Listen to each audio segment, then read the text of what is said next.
Hi, my name's Renata. Welcome to my YouTube channel, which is dedicated to intercultural communication, expat life, job search across cultures, and foreign language learning. This video is about TOEFL, the new TOEFL as of January 2026. It will be very different from the TOEFL as of today, and I've already made a couple of videos explaining the differences in general. There's also another video explaining the difference between the TOEFL and IELTS. And I've been making some videos about the four different parts of the new TOEFL: TOEFL reading, listening, speaking, writing. This is the last one. This is TOEFL speaking, what the new TOEFL speaking as of January 2026 is going to look like. So I'll be sharing my slides with you as I always do. And this way I can show you what to expect if you're taking the TOEFL next year. So let's practice TOEFL speaking the way it will be from January 2026. All this information comes from the ets.org/TOEFL website. Here's a more detailed link where you can download an overview. There's a total of 4 practice tests you can download for now, an interactive test you can take, and I am sure there will be more as we're drawing closer to the new year, and ETS will publish more information and more resources as we go. For now, this is what the new test is going to look like. You'll see the different parts: reading, listening, writing, and speaking. This is the general website, or the more detailed one, from which I've downloaded practice test 1. So the examples you'll see in this video come from this ETS website and from practice test 1 that is published there. Now, what is speaking going to look like? Let's have a look at the 2 parts. Part 1 is called Listen and Repeat, and Part 2 is called Take an Interview. If you know the current TOEFL, you'll probably say, what would happen to the old TOEFL speaking tasks? There were 6, and there were 4. What happened to them? Well, they don't exist anymore. With the other parts of TOEFL, if you've watched the other videos, reading, listening, writing, you'll see that some things were kept or maintained the way they were, but in speaking, no, absolutely not. This is completely different. So get used to a whole new TOEFL speaking test. So just the 2 things: listen and repeat, and take an interview. Like I mentioned for the other parts, it's an adaptive or progressive test, meaning listen and repeat helps the system judge or gauge you. How much do you understand? How well can you speak? And based on that, they will move on and consider that for part 2. Now, let me show you what this looks like. So part 1 is listen and repeat. It's just that. You listen and you repeat. So you'll be introduced to a situation. It could be a situation like this. You're learning to welcome visitors to the zoo. Listen to your manager and repeat what she says. Repeat only once. So they will present you with a situation where somebody teaches you to do something and then you have to repeat after them. These are the kind of situations they will create for you. Here we're learning how to welcome visitors to the zoo. Then they will show you a picture like this one. The picture will help you to imagine the situation. So obviously this is a zoo, so you see different parts of the zoo, different animals where things are. You will see this picture the entire time while you hear the sentences. This can really help you imagine what they're talking about.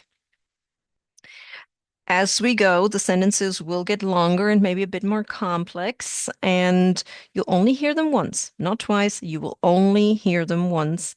And of course, you only repeat once.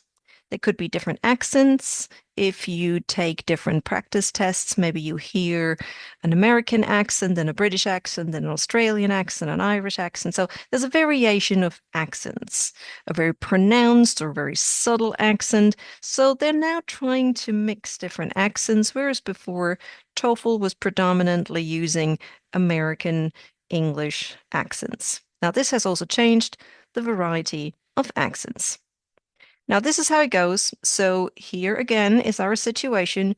you're learning to welcome visitors to the zoo, and this is the picture you will see the entire time. So I'm going to leave that on screen. What I'll do is I'll read the sentences to you. So listen to me, repeat after me, and there will be a total of 7 sentences. Once we're done, I'll show you what the sentences were, and you can decide how well you did. So for now, you're going to keep seeing this picture, and I'll read the sentences to you. I'll leave a gap so you can actually really repeat after me.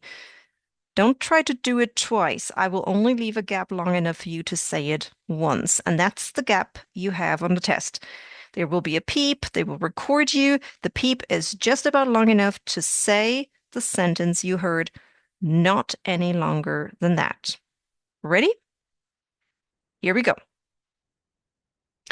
We have a variety of wildlife. Bears, wolves, and large cats are to the right. You can find sea lions and elephants further down the path. Please, no outside food or drinks, and do not feed the animals.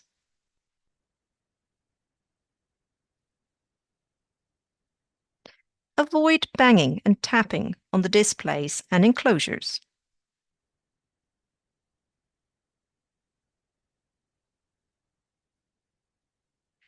For those with children, we offer summer camps and educational opportunities.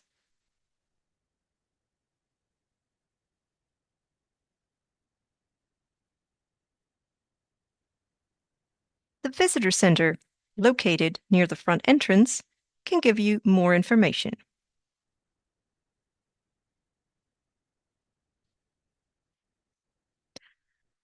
And that's it. How did you do? If you want to try again, just rewind the video, go back, do it one more time. But if you're ready to see the sentences, here they are. So this was our situation. The first sentence I said was this: we have a variety of wildlife. Then I said, bears, wolves, and large cats are to the right. Followed by this: you can find sea lions and elephants further down the path. Please, no outside food or drinks, and do not feed the animals. Avoiding banging and tapping on the displays and enclosures. For those with children, we offer summer camps and educational opportunities. And our last sentence was, the visitor center, located near the front entrance, can give you more information. This is what a listen and repeat looks like. And you see how quickly it happens. You have really no time to think. So take some of those practice tests or use any material where you have an audio track and a transcript. And listen and repeat and listen and repeat, and then check, did you say it right? And if you don't understand or if it was too fast, try to practice it by reading it and seeing which part you didn't get. This is something you can practice very easily to get used to the format of the test. So this is part 1, listen and repeat. After that, you move on to take an interview. Well, the interview will be with a pre-recorded interviewer. And again, the accents may vary. So the voice you hear can be a male or female voice with a different accent every time you do a different practice test. So you'll never know which one it is. There will be 4 questions, and they're all related to the same interview topic. So you'll be introduced to the topic, and then the pre-recorded interviewer will start asking you questions. Those questions can expand from factual information to recounting your own experiences to presenting your opinion to expressing why you support or oppose a certain idea. Those questions are long. It's not just one question. It's like a question and then a second and a third. Like, what do you think about this? And could you also imagine that? And why is that and why is it not? It's like 2 or 3 questions. They're all related, but they can be long and you have to cover all parts of the question. So if they say, what do you think? And then what makes you feel so, and what would you do if? Well, if you miss out on any of those subsections, that would reduce the number of points you can get. So make sure you cover all the parts of the question and maybe take a few notes. What are the things the interviewer wants you to answer? Of course, your answers will be recorded. Otherwise, how would they grade your test? So here is an example, and these are the original audio tracks. This time I'm not reading it to you. This time I'm giving you the original audio tracks that you can download from the ET's website from practice test one that is currently published on the ET's website together with 3 more. So there's a total of 4 practice tests available for you to download as documents with audio tracks, as well as an interactive test you can take by clicking through or entering your email address, so having an account and then clicking through the interactive test to practice what it feels like. Okay, so are you ready? Well then, you will be introduced to the situation. Our situation is you have agreed to take part in a research study about urban life. You will have a short online interview with a researcher, and the researcher will ask you some questions. So it's a situation like that. Now, what I'll do, I'll play whatever the interviewer says. And then if you want to answer, press play on the video. I'm not going to leave a gap here. I'm going to play all 4 questions, one after another. So if you want time to answer, please press pause yourself. Here we go. Thank you for speaking with me today. Now, I'd like you to think back to the last time you visited a city in your country, a city that you didn't live in. Why did you travel to that city? What did you like about that city?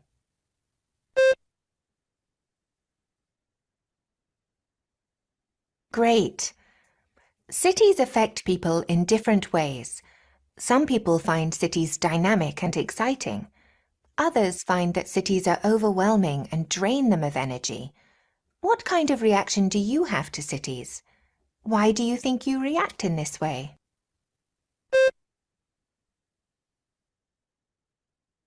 Okay.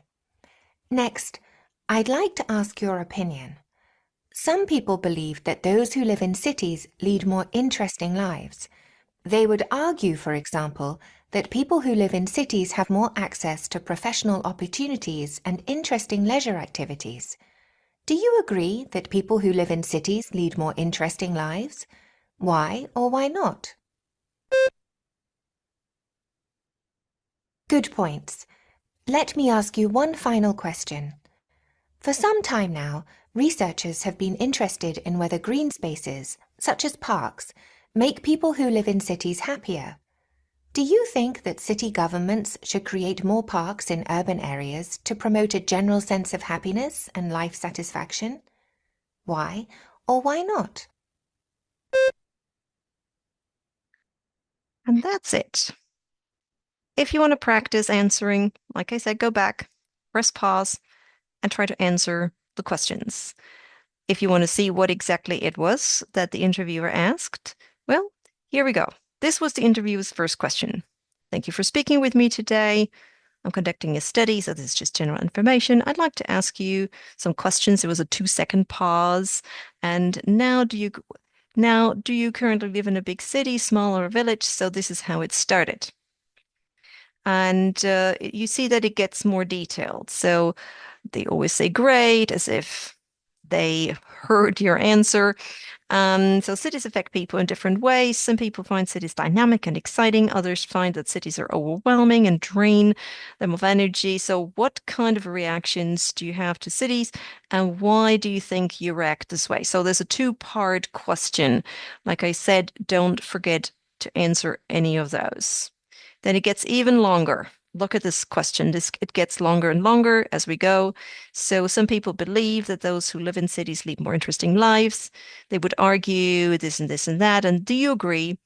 And then also, why or why not? So make sure you answer every single part that she mentioned. So there are reasons here. So have more access to professional opportunities and interesting leisure activities. It's actually part of the question for you to not just say I agree or disagree, but to refer to those things. Do you agree that there are more professional opportunities in the city? Do you agree or disagree that leisure activities in cities are more interesting? Or do you disagree? Are there very interesting leisure activities and lots of professional opportunities outside cities, and why? And then, you really have to expand on all the information that was presented. And our last question is that researchers have interest in green spaces. I know we're talking about parks. And do they make people happier? Yes or no? Should governments create them? Yes or no? Um, do urban areas promote a general sense of happiness? Yes or no? Life satisfaction? Yes or no? And why? So you see how detailed the question is. So you need to make sure that you don't just respond like, oh yeah, parks are great. I really like them. And I really think that makes cities a better place to live. That's not enough. You didn't expand on all the subsections of the question. You didn't really mention, should city governments do it? Why not? What are some advantages? What are some disadvantages? So you really need to expand the answer beyond a simple yes or no and a quick reason.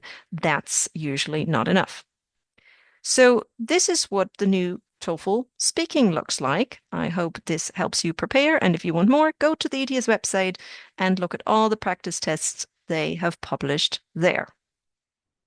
Now, this completes my series of 4 videos to practice for the new TOEFL, reading, listening, writing, and this was speaking. Of course, there are more videos on my YouTube channel for the other 3 parts and a general video that gives you an overview of the entire test. It's 4 sections and also the new scoring because scoring has changed as well. If you want to see it again, where you can find this information to download, it's ets.org/TOEFL, or the more detailed link for the overview, and this is also where you can find the practice tests.